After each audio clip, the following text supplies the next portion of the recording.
Assalamualaikum warahmatullahi wabarakatuh. Bismillahirrahmanirrahim. Alhamdulillahirabbil alamin. Wassalatu wassalamu ala asrofil khalqil ajma'in wa ala alihi wa sahbihi wat tabi'in lahu bi ihsani ila yaumiddin. Amma ba'd. Kama qala fil Qur'anil Karim, a'udzu billahi minasyaitonir rajim. Bismillahirrahmanirrahim. Wa idh qala lil malaikati inni ja'ilun fil ardi khalifah. Al-akhirul ayat. Banyak sekali dalam Al-Quran ayat yang menjelaskan tentang kepemimpinan. Salah satu contoh yang tadi dibacakan adalah surat Al-Baqarah ayat 30.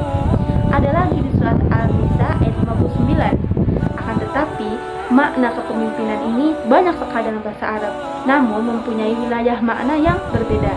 Contohnya imam, artinya juga pemimpin. Amir, itu juga sama, artinya kepemimpinan. Lalu rais, itu juga sama juga, artinya kepemimpinan. Lalu amir, itu juga artinya kepemimpinan. Ada juga wali, jamaknya aulia, itu juga artinya kepemimpinan. Walaupun banyak sekali makna kepemimpinan dalam bahasa Arab, kita juga perlu tahu apa makna dari kepemimpinan ini. Sebagaimana disebutkan dalam hadis, dikatakannya bahwasanya apabila kita sedang bepergian 3 orang atau musafir untuk melakukan suatu perjalanan, lalu kata Rasulullah disebutkan wajib bagi salah satu mereka itu menentukan siapa pemimpin dari mereka.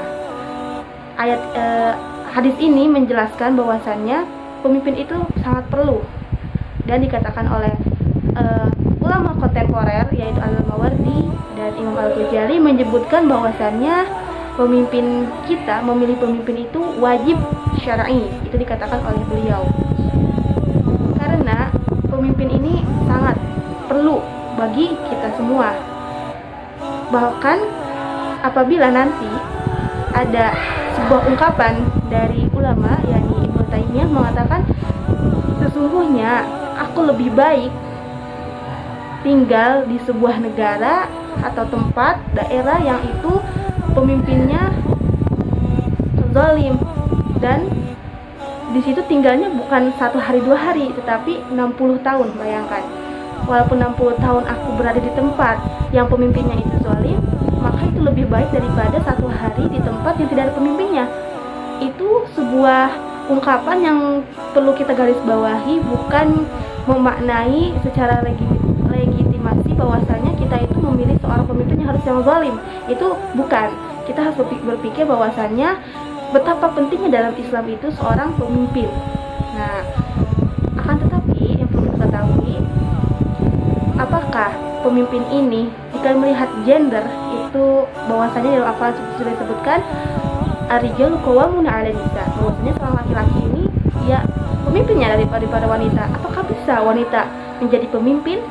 Nah, ini sebuah pembahasan yang cukup sangat panjang, tetapi insya Allah dalam pembahasan kali ini kita bisa meringkasnya dan memahaminya sangat padat dan jelas tentunya. Nah, kalau kita memaknai seorang perempuan menjadi pemimpin, itu banyak sekali pemimpin wanita, tetapi memang dikatakan juga jarang karena kebanyakannya seorang laki-laki. Nah, kenapa bisa dikatakan jarang bagi perempuan? Karena memang kodratnya seperti itu. Nah, jika kita melihat seorang perempuan menjadi seorang pemimpin, karena ibaratnya seorang perempuan itu mempunyai perasaan dan seorang laki-laki itu memikirkannya hanya dengan logika. Kalau seorang perempuan menjadi seorang pemimpin, entah apa jadinya, apakah nanti di setiap pemerintahannya, di setiap pekerjaannya itu mengandalkan hanya perasaan, karena perasaan wanita itu sangat sensitif, karena dikatakannya naqisatin akal. Jadi bukan dikatakannya mereka ini gila seorang perempuan itu, bukan, karena memang sudah dari sananya jika seorang perempuan menjadi pemimpin itu boleh saja, akan tetapi kita perlu melihat bagaimana apakah seorang perempuan ini mampu atau tidak mampu untuk melakukan tugasnya. Dan jika seorang perempuan ini dikatakan oleh Quraisyah mengatakan bahwasannya dikatakan seorang pemimpin itu mempunyai dua syarat. Yang pertama itu dicintai dan memang mampu. Nah, jika seorang perempuan ini dicintai atau sudah dipilih oleh seorang umat atau semua masyarakat memilihnya untuk menjadi pemimpin, lalu dia dicintai, lalu dia memang mampu untuk melaksanakan tugas, maka boleh-boleh saja. Tapi jika seorang perempuan ini menjadi pemimpin dan dia meninggalkan semua urusan keluarga dalam mengurus anak contohnya, maka itu lebih diutamakan. Jangan menjadi seorang pemimpin, tetapi uruslah dulu anak-anak mereka.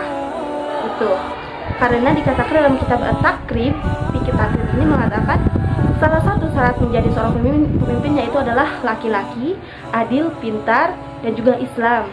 Nah, tapi jikalau kita mengumpamakan aja ibarat, jikalau nanti ada seorang laki-laki namun dia tidak cakap dalam berbicara, tetapi dia memenuhi syarat menjadi seorang laki-laki menurut fikih takrib ini, tetapi ada seorang perempuan yang cakap berbicara tetapi tidak memenuhi syarat dalam penentuan seorang pemimpin, yaitu harus laki-laki. Jadi kita harus memilih yang mana, laki-laki yang tidak cakap atau perempuan yang cakap dalam berbicara dan bernegara. Ya tentu saja kita harus mencari yang dorornya itu sedikit, yaitu seorang perempuan.